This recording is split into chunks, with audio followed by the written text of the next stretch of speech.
They see my disability, I see my ability. They call me disabled, I call myself differently abled. There are some incidents that happen in your life.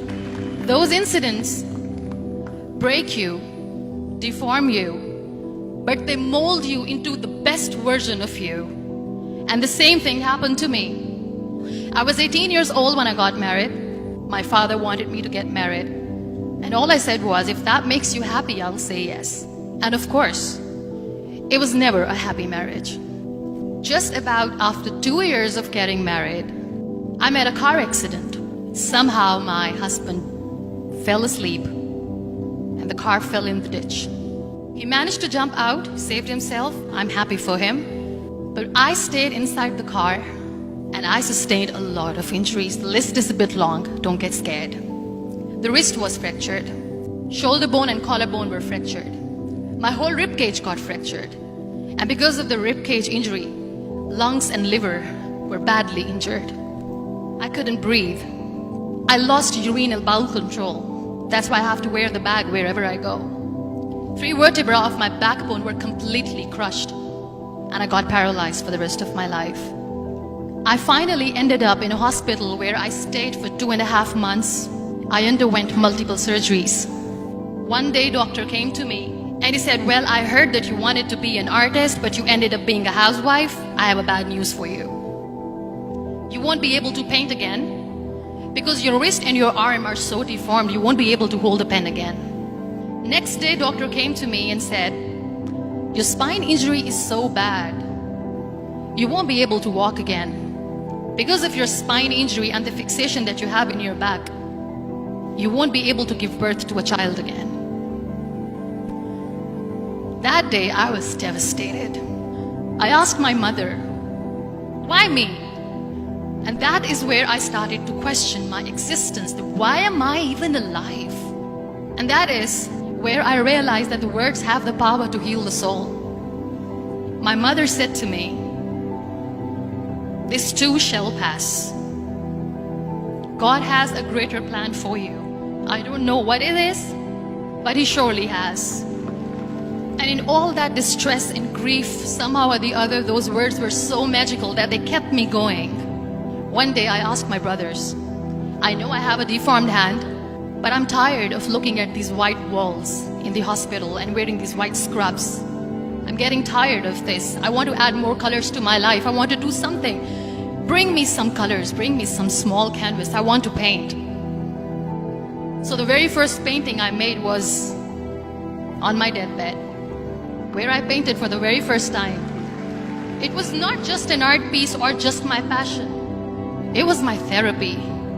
And then I was discharged and I went back home. And I went back home and I realized that I have developed a lot of pressure ulcers on my back and on my hip bone. I was unable to sit. There were a lot of infections in my body, a lot of allergies. So doctors wanted me to lie down on the bed straight for not 6 months, for not 1 year, for 2 years. I was bedridden, confined in that one room, looking outside the window, listening to the birds chirping, and thinking maybe there will be a time when we'll be going out with the family and enjoying the nature. That was the time where I realized how lucky people are. That is the time where I realized that the day I'm going to sit, I'm going to share this pain with everyone to make them realize how blessed they are, and they don't even consider them lucky. That day I decided that I'm going to fight my fears.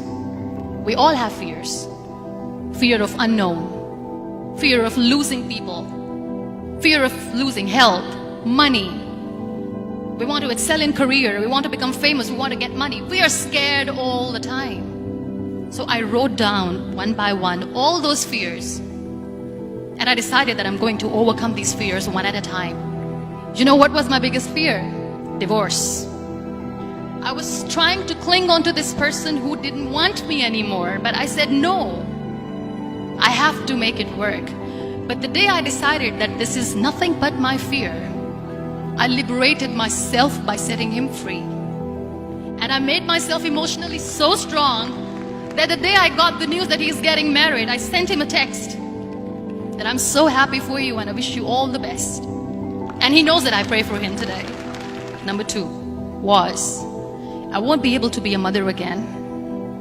And that was quite devastating for me. But then I realized there are so many children in the world, all they want is acceptance. So there is no point of crying, just go and adopt one. And that's what I did. People think that they will not be accepted by the people because we, in the world of perfect people, are imperfects. So I decided that instead of starting an NGO for disability awareness, which I know will not help anyone, I started to appear more in public. I started to paint. I decided that I'm going to join the national TV of Pakistan as an anchor person. And I've been doing a lot of shows for the last 3 years. I became the National Goodwill Ambassador for UN Women Pakistan, and now I speak for the rights of women, children. We talk about inclusion, diversity, gender equality, which is a must. Every time I go in public, I always smile. It's always a big toothy smile on my face, and people ask me, don't you get tired of smiling all the time? What's the secret? I always say one thing, that I have stopped worrying about the things that I have lost, the people that I have lost. Things and people who were meant to be with me are with me. And sometimes, somebody's absence makes you a better person. Cherish their absence. It's always a blessing in disguise. Live your life fully. Accept yourself the way you are.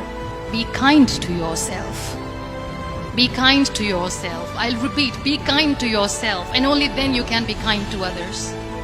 Love yourself and spread that love. Life will be hard. There will be turmoils, there will be trials, but that will only make you stronger. So when you accept yourself the way you are, the world recognizes you. It all starts from within.